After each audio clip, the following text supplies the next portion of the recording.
I started stalking my own stalker, and he turned out to be a lot more dangerous than I ever imagined. My stalker had been making my life a living hell for a few months, first appearing in my life by telling me to look outside, and when I did, I found photographs of me in my garden. Over time, he started leaving threats at my doorstep, contacting me and sending me more pics of myself. I was majorly creeped out, and my last straw was when I came home to find my guitar had been placed in a different room. I went to the police immediately, but for some reason they refused to do anything, saying I didn't have enough evidence, and so I took matters into my own hands and began stalking my stalker. Since he would stay outside my apartment building, hang around my favorite coffee shop, and show up at the gym I go to, I started doing the same thing to him. And if he would follow me to the grocery store, visit the exact park where I jogged, and linger around the local library, I would follow him just the same. I was determined to learn his routine to get to the bottom of this. The notes continued throughout this time, and it was very clear that he had not yet noticed I was doing the same as him. Now, believe it or not, it wasn't as hard as I thought it would be. I figured out his identity through some digging online. I didn't know much about him at first, but that changed quickly. I looked through Google to try to find social media accounts, public records, and browsed websites that gave free background checks. I started following him everywhere he went, keeping detailed notes of his activities. I documented his routines, his interactions, and even the shady places that he hung around often. It was a dangerous game, but I was determined to put an end to this. Following this man was difficult, considering he was stalking my every move first. I noticed he had a pattern to his movements, a precise way that he went about his day that made it easy to predict where he'd be and when. I followed him to work, to the bars he drank at, and even to his home. I'd park a block away and watch from a distance, my heart pounding every time he looked in my direction. I started noticing that he was actually a rather sad individual, with no family and no real friends. It didn't make him less of a psychopath in my eyes, but there's something very sad about watching a man drink whiskey all alone under a bridge at 3 a.m. Throughout the time I spent stalking him, I played it safe and let him continue stalking me as well to not draw attention. I would often catch him looking at me on my way to work, or at the gym, or down the same aisle as me at the store, but I acted as if I didn't notice a thing. The notes continued, but him coming into my house stopped. I continued my normal routine, so that when he would run his rounds, I was exactly where he expected me to be each day. One rainy night around 2:30 a.m.,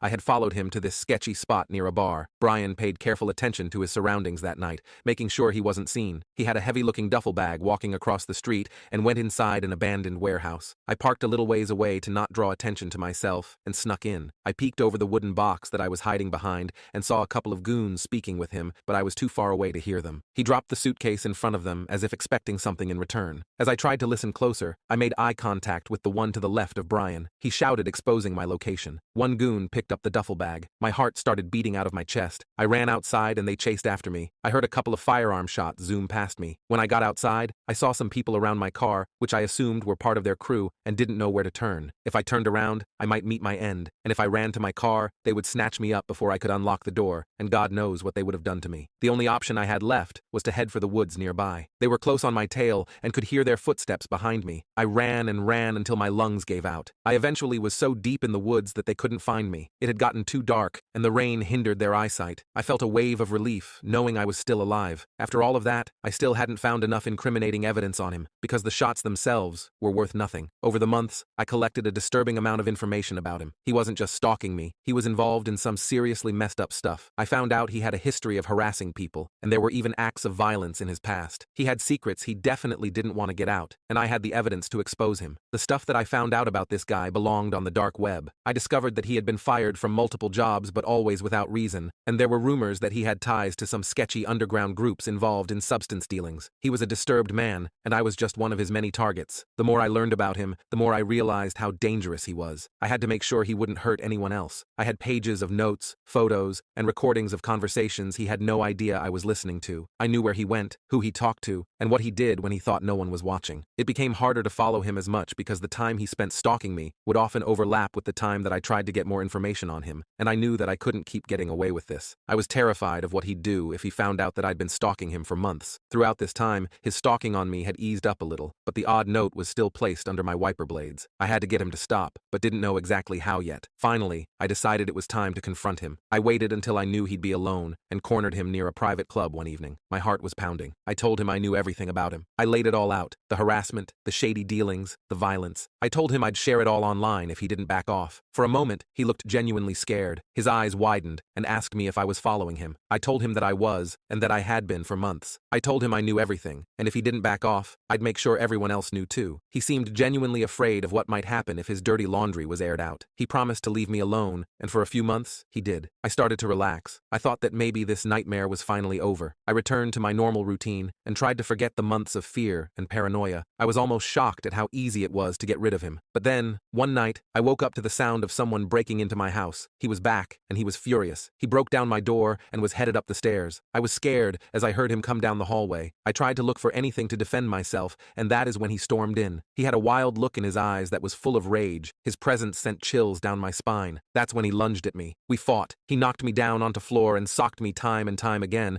until I reached over and picked up my TV remote, which had fell off of the bed. I jabbed him in his side and got him off of me. While on top of him, I tried to restrain him, but he put up a good fight. He reached up for my collar and headbutted me. The room turned black for a second, and I felt dizzy. I held my face as the red started running down my nose. I stood up to see him still on the floor. He reached into his pocket and pulled out a blade. He swung, and I dodged it. I kneed him in the dome, and he fell to the ground with a thud. He seemed to be out, and I knew this was my chance. I looked around the room for anything I could use to tie him up. I quickly settle with a thick belt that I found in my closet. I pull him over and tie his hands behind his back. I barely managed to subdue him and called the police. After a couple minutes, he came to, and I told him that I called the police. He tried to get up, but quickly realized he couldn't go anywhere. I asked him why. Why did he come back? He told me that the people he was working for knew all of the information that I found on him. They said that he had to take me out to save their behinds, because if their business reached the public, they were all going down. Eventually, the police arrived and he was arrested. They asked me if I wanted to press charges, and I knew I had to for my own safety. I thought that this would be the end of it, but he had his own trick up his sleeve. He threatened to press charges against me for stalking him, and he had enough evidence to make a strong case. I was terrified. I couldn't risk my life being ruined over this, so I agreed to drop the charges. The following week, in the most strange turn of events imaginable, we agreed to meet at a coffee shop to make some sort of agreement. He wanted to make sure we were on the same page about the information I had found about him and the traces to the people he was working for. It was supposed to be a quick, tense meeting, but it turned into something else entirely. We started talking, really talking for the first time. We shared how the past year had affected our lives, the stress, the fear, and the paranoia. It was bizarre, but in that conversation we found a strange sense of understanding. He sighed and rubbed his temples. "You have no idea what it's been like," he said. "After dealing with you and the guys above me, I didn't even know if I was going to make it out of there alive. I tried to get my life together. I really did, but everything just kept falling apart. I lost my main job, my girlfriend left me, and my friends turned their backs on me. It felt like the universe was punishing me." He told me that he started blaming me for everything and found joy in stalking me, but overall it only made things worse for him. He then admitted he'd been dealing with even more demons and figured that stalking me was a twisted way of coping. I shared how the whole experience had turned my life upside down. We were both brutally honest with each other, and by the end of it, we reached a strange sort of peace. I asked, why did he do it? I was genuinely curious. Why did he start following me? He told me he didn't know why I was his target at first, and that it had something to do with him being bored and angry at the world, and that I seemed to have it all together, and it just made him mad. He told me he wanted to mess with me, and eventually see if he could shake me. I told him that he definitely succeeded, and we laughed. He did admit that it got a bit out of hand, and he didn't know how to stop after a while, especially after I admitted I started stalking him. After our long conversation, we decided that we would both drop everything the info found and the charges. No more stalking or threats. We left that coffee shop with an unspoken understanding. We wouldn't see each other again, but we had a bond. I never thought I'd find myself in this situation, but here I am. My stalker became a friend, and my life was forever changed. The weeks that followed were surreal. I kept waiting for the other shoe to drop, for him to show up again, or for the police to come knocking at my door, but nothing happened. It was as if we'd both silently agreed to erase the past year from our lives. I started to rebuild my routine, slowly shedding the paranoia that had a hold on me for so long. I went back to the gym and reconnected with friends, and even took a few days off work to clear my head. Life was returning to normal, or at least a new version of normal. One day, as I was walking through the park, I spotted him sitting on a bench. My first instinct was to turn around and leave, but then he saw me and waved. Eventually, I walked over and sat down next to him. I told him it was fancy seeing him there, and he laughed and turned to me and said it was a nice day and that he wanted to get some fresh air. We sat in an awkward silence for a few minutes, then he spoke again and told me how he started going to therapy to work out some of his issues. I said that was great and hoped that it worked out for him. We talked for a while longer, sharing more about our lives and the things we were doing to move forward. It was strange, but in that moment, I felt a sense of closure. She was trying to be better, and so was I. As I got up to leave, he looked at me and said, "See you around?" I replied, "I hope not."